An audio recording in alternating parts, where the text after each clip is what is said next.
खुलुमबाय बयखौबो आं बे दुलाराय बर' फरायसा आफादनि बे गौथुमाव फैनानै आं जोबोद गोजोननाय मोनदों। आं फनिन्द्र गयारी दासान्दि हायद्राबाद सेन्ट्रेल इउनिभारसिटियाव इक'नमिक्सनि प्रफेसार हिसाबै आङो साख्रि मावनानै दङ। आं बे जायगानिनो मानसि उदालगुरि जिल्लानि सिङाव थानाय आहमाखा गामियाव जोनोम मोननाय, बेयावनो देरनाय, बेयावनो सोलोंथाइ लानानै देरनाय।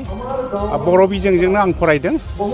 गामिनि एलपि स्कुलनिफ्राय क्लास 10सिम आंहा बर' मिडियामाव फरायदोंमोन आरो कलेजावबो हायार सेकेन्डारि BA सेकेन्ड इयारसिम आंहा बर' MIL दंमोन।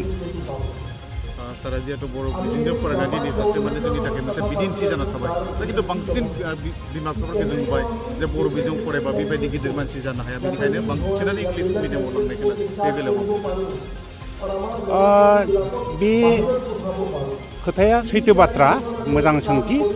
जों जेब्ला फरायोमोन फरायसा समाव, बै समावबो गोबां बिमा बिफाया बुंदोंमोन बर' मिडियामाव फरायनानै मा जानो, इंलिस रोङा, हारसा रोङा, मा साख्रि मोननो होननानै। जों बै समाव जोंखौबो बिराद खर' गुदुं खालामदोंमोन। अब्लाबो आंहा मोनसे फोथायनाय दंमोन, जायफ्रा आं दहायबो मिथिङाव बुंखांबाय, जोंना थाखो 2, थाखो 3, थाखो 4आव गोबां गिदिर मानसिनि जिउ खौरां फरायनाय दंमोन, जेरै रबीन्द्रनाथ टेगर, लक्ष्मीनाथ बेजबरुवा बा नेपलियन बनापार्ट। बिसोरनि लाइफ स्ट'रिखौ, जिउ खौरांखौ क्लास 2, 3फोरावनो आं फरायनानै मोनदोंमोन। दा बिसोर गिदिर मानसियाबोथ' गासिबो इंलिस मिडियामाव फरायाखै। बिसोरबो गावबागावनो बिमानि रावजोंनो फरायनानै देरनाय, फरायनानै गिदिर मानसि जानाय। दा बिसोरबो गावनि बिमानि रावजों रिजनेल मिडियामाव फरायनानै गिदिर मानसि जानो हादोंबा, आंबोथ' बर' मिडियामजों फरायनानैनो पास जालांनो हागोन, बेबायदि मोनसे आंहा साननाय आरो फोथायनाय दंमोन आरो बेल' नङा, दस्राया मोनाबाबो आं हले साख्रिखौ मोनथारगोन, बेबायदि मोनसे आंहा बिसास दंमोन।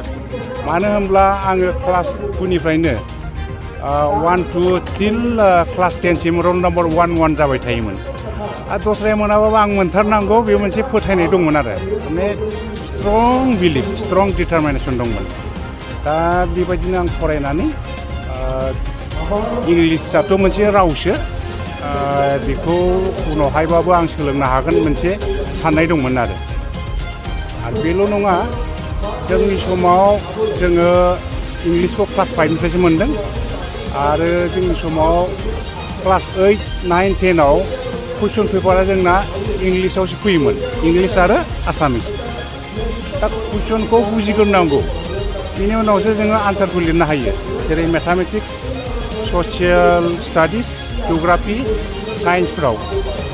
ओंखायनो इंलिसखौ एसे गोरों जानो गोनां जादों, इंलिसखौ इमप्रुभ खालामनानै लानो गोनां जादों आरो दा बेवहायनो कलेज लेभेलाव जेला 11 क्लास 12 क्लासाव फरायो होमबा आं इसिबां दिगदार मोनाखै आरो स्टार्टिङाव दिगदार मोनदों, बिनिफ्राय उनावहाय डिक्सनारि लानानै वार्ड बाय वार्ड मिनिं बुजिनो नाजादों।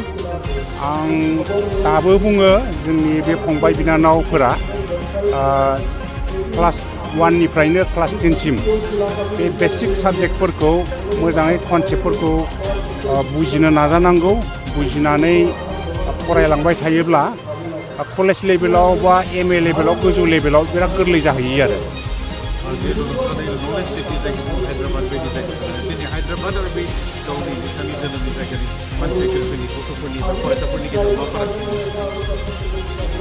जोबोद मोजां सोंथि। हायद्राबादाव आं नुबाय फरायसाफ्रा एलेहुवा नङा।